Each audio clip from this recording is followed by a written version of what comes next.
Donald Trump has locked up over 500,000 children. Can Representative Jayapal's bill, Dignity for the Detained, stop this madness? Check it out. Leave your comments, ding the bell, share it with your friends, and subscribe to our channel. It's in Ville, Florida. You're on the air with Representative Jayapal. Yes, good afternoon. I have a quick question, Congresswoman.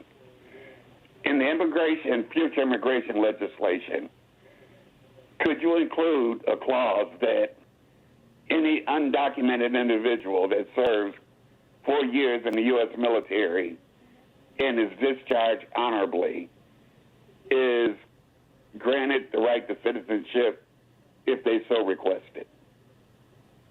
Yeah, actually, thank you for that question, Charles. It already exists that if you go into service, you are supposed to have the promise of citizenship. And that is something that the Trump administration has gone back on. They have found other ways to try to deport people. They have deported the surviving spouses and family of people who have served in the military, thinking that they were going to have the promise of that citizenship, and then they're killed protecting our country and standing up for our country. And then the U.S. government under the Trump administration has deported those individuals. So we already had that in place. It just has been violated and withdrawn by the Trump administration. We will make sure that when Democrats take back the presidency and hopefully the Senate, that we pass true comprehensive immigration reform that includes our veterans, that includes our DACA recipients, that includes families that want to be kept together. There is a report that's going to be released today that I'll just preview it. I hope this is okay for me to do this. I know it's coming out later today. It's going to say that 500,000 children were held in detention. That is both unaccompanied minors that came across the border and those that came with their families. But almost 500,000 were held in detention, 40% for more than 72 hours. This is a travesty beyond travesties. So we are going to have to dramatically reform our immigration system, including our detention system. I have a bill called the Dignity for Detained Immigrants Act that gets rid of private for-profit prisons. Nobody should be making a profit on incarcerating immigrants. And by the way, that's your taxpayer dollars that are being used for that. And we could take care of folks with alternatives to detention. People do not need to be incarcerated when they're just waiting for a bond hearing or waiting for their papers to go through, coming through as asylees or refugees. So there's a lot of work we have to do. You know, I'm passionate about this issue, been an organizer on it for 15 years, so it's hard for me not to just, what we've done to immigrants in this country is so grotesque.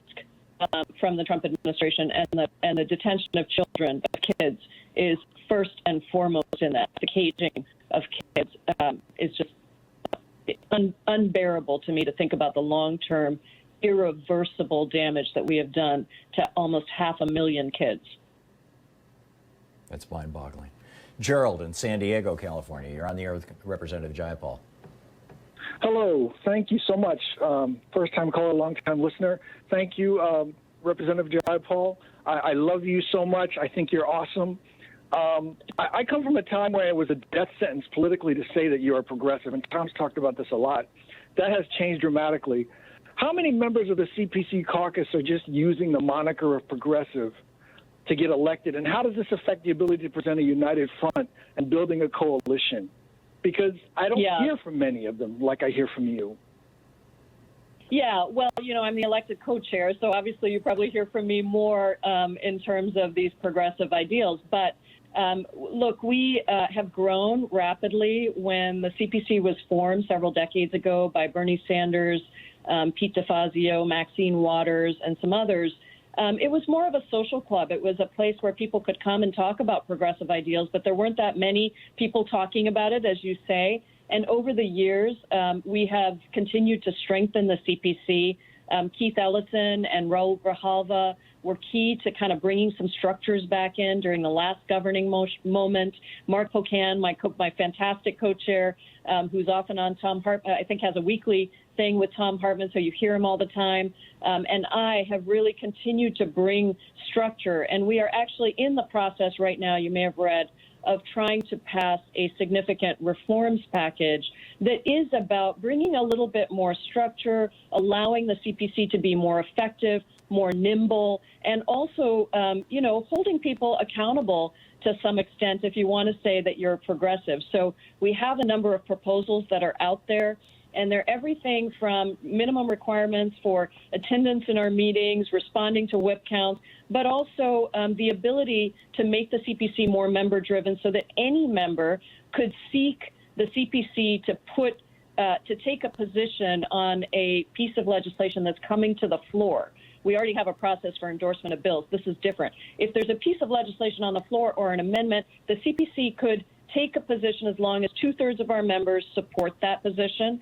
And but then 2/3 of the time, you would actually need to vote with the caucus position.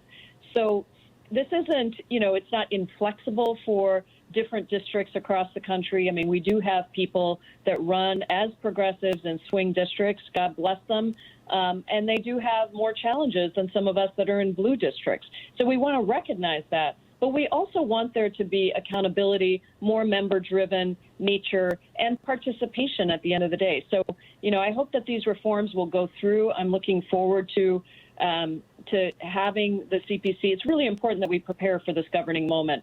And the progressive movement and the progressive caucus inside is going to be absolutely critical to making sure that we get the kinds of bold structural changes that we've been advocating for. I think Tom has heard me say before that my definition of a progressive is just that we are the first to the best and most just ideas.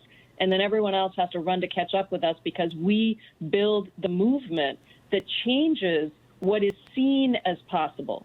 So 10 years ago when I was on the committee that helped make Seattle the first major city to pass a $15 minimum wage, it was not mainstream to talk about a $15 minimum wage. Now, the entire House of, the House of Representatives and almost the entire Democratic Caucus passed the Raise the Wage Act last year to raise the minimum wage, the federal minimum wage, to 15. So we know what it's like to build a movement and to be perhaps ahead of our time in some ways.